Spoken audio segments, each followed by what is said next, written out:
Quieto, quieto, quieto, quieto. Primero, vamos a ver un poquito de teoría. Si no, hay cosas que no podemos terminar de entender. Pero antes de todo, quiero deciros que mis experimentos no se deben realizar. Si tienes conocimientos y tomas las medidas adecuadas, pues sí, pero bajo tu responsabilidad. Y ahora vamos a ver un poco de teoría, porque la corriente eléctrica es eso, cuando circula, cuando fluye, cuando corre. Eso es la corriente eléctrica. No confundir con la tensión, con el voltaje. Pero están relacionados. Entre dos puntos, por ejemplo, en los dos terminales de un enchufe, en los dos bornes de una batería, entre los dos puntos de una pila, ahí hay una tensión, un voltaje. No hay amperaje. Hay una tensión disponible. Un voltaje disponible, pero no hay corriente si no le conectas nada. Entre este punto y este punto hay una tensión entre ellos, una diferencia de potencial entre ellos, una presión, y se mide en voltios, que es el muñequito amarillo. Si no estuviera el conductor, no fluiría la corriente, que es la zona azul, y es la resistencia, y se mide en ohms, que es el muñequito rojo. Cualquier tipo de material puede ser una resistencia eléctrica. Cualquier cosa. Unas serán más resistentes y otras menos resistentes. La resistencia fuerza a que haya más o menos amperaje, que es el muñequito verde, en función también del voltaje. Así que los tres valores están relacionados entre sí. En el vídeo que hice de a qué tensión el cuerpo humano siente la corriente antes de electrocutarse, en mi caso circulaba 1 miliamperio cuando lo notaba. 1 miliamperio. Hay casos en que 2 miliamperios no lo llegan ni a notar. Va en función de la sensibilidad de la persona. Tengo un amigo que me preguntó, ¿y qué pasaría si a una persona le pusieran 50 amperios? ¿Qué pasaría? 50 amperios, tú no pones 50 amperios. Va en función de la resistencia y del voltaje. Hay una relación entre los tres valores que se le llama la ley de Ohm. Los voltios es igual a los amperios por los ohmios. Si despejamos los amperios, son los voltios dividido los ohmios. Y si despejamos los ohmios, son los voltios dividido los amperios. Vamos a verlo con números. Voltios es igual a amperios por ohmios. Amperios es igual a voltios dividido ohmios. Y ohmios es igual a voltios dividido amperios. Bien, ahora ya puedo calcularlo en cualquiera de las tres situaciones. Bien, ¿os acordáis del vídeo que hice que circulaba 1 miliamperio? Bien, pues 1 miliamperio. A ver, yo quiero saber la resistencia que oponía mi cuerpo, que eso no lo vimos en el vídeo. Teníamos los voltios a los que yo sentía, que eran 73 voltios, y por mí circulaba 1 miliamperio, que es 0,01. Bien, mi cuerpo estaba oponiéndose con 73.000 ohmios. Aunque la medición sin tensión con el polímetro me da 160.000 ohmios. Eso quiere decir que a más tensión el cuerpo humano baja su resistencia. Se ve que para la electricidad, cuanta más tensión, parece que tiene mucha más facilidad de entrar. Pero bueno, ya lo tenemos. 73.000 ohmios, el cuerpo humano mío. Y mi amigo me dijo, mi amigo me dijo 50 amperios. Ponemos aquí 50 amperios y ponemos aquí 73.000 ohmios. Bien. Pues mi amigo decía, poner 50 amperios debería de ponerle a mi cuerpo 3.650.000 voltios. Es cierto que no haría falta, yo creo, vamos, es obvio que no harían falta 3 millones de voltios para que circularan 50 amperios. Con menos voltaje podría, porque mi resistencia sería menor de 73.000 ohmios, seguramente 40.000 ohmios, o incluso 20.000 ohmios a esas tensiones. Así que con 1 millón de voltios sería suficiente para que circularan 50 amperios.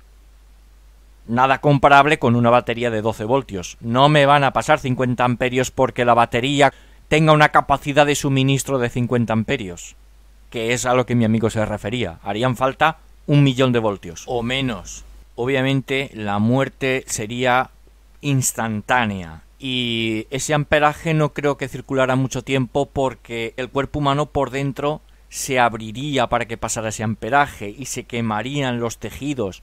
Entonces se convertiría más en un aislante porque se carbonizaría y eso haría que fuera más resistente y ya no circulara corriente. O sea, circularía muy de golpe al principio y luego ya se quedaría carbonizado y no podría circular. O sea, la muerte sería instantánea. O sea, 50 amperios sería instantánea. Bueno, este vídeo se está alargando mucho, así que ya vamos con el experimento. Bueno. ¿Qué resistencia tiene el agua? Bueno, tenemos que tener en cuenta que el agua pura es H2O. No tiene ni minerales, ni tiene nada absolutamente.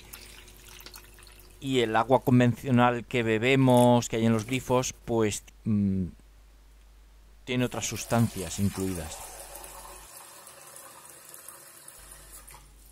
Entonces vamos a ver esas diferencias.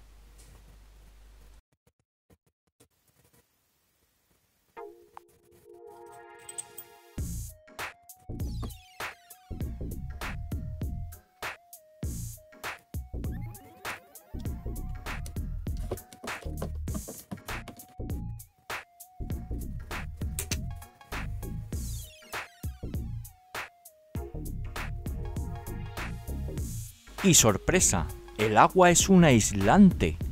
Así como la gente creía que el agua es conductora de la electricidad, no es cierto. El agua es un aislante, no circula corriente. El agua tiene una resistencia muy alta, típico de un aislante. Vamos a probar ahora con el agua mineral.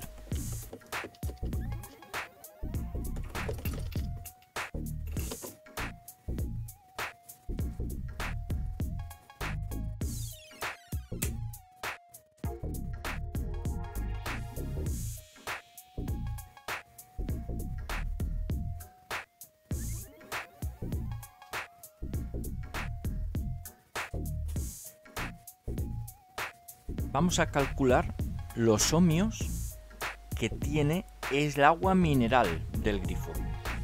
Bien, vamos a poner los datos exactos. 35,24 voltios y circula una corriente de 0,375 amperios, 375 miliamperios. El agua tiene 93,97 ohmios. Hay que tener en cuenta que la superficie del cobre es muy grande, por lo tanto la resistencia que me tiene que dar el agua tiene que ser relativamente baja. Y ahora con 61 voltios, 61,54 y una intensidad de 659 miliamperios. La resistencia se mantiene.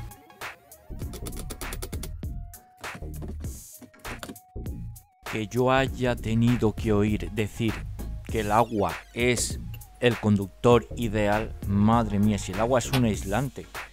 Lo que da conductividad son los minerales que contiene el agua.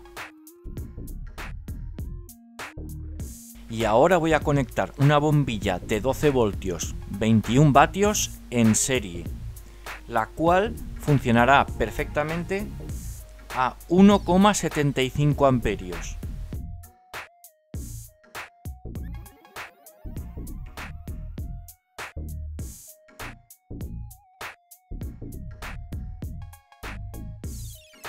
Obviamente el agua destilada no va a dejar pasar la corriente y la bombilla no iluminará. Vamos a añadirle sal para darle conductividad.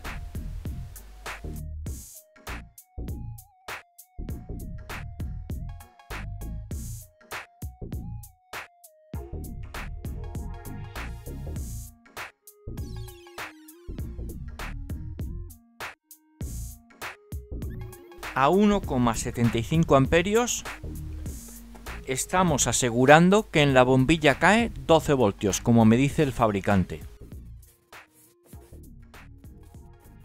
No es un buen conductor.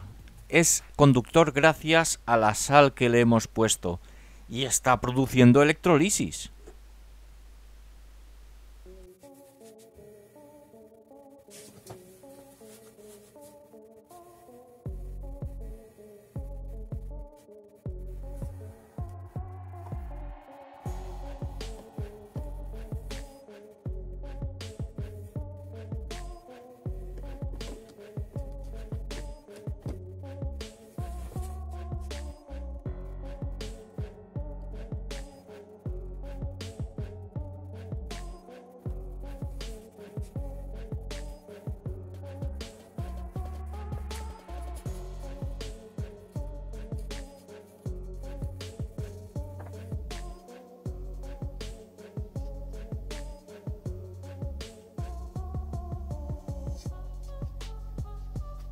Si circula más de 1,75 amperios, la bombilla se puede fundir. La electrolisis separa el agua en hidrógeno y en oxígeno, cada uno por un lado, y es inflamable el gas producido.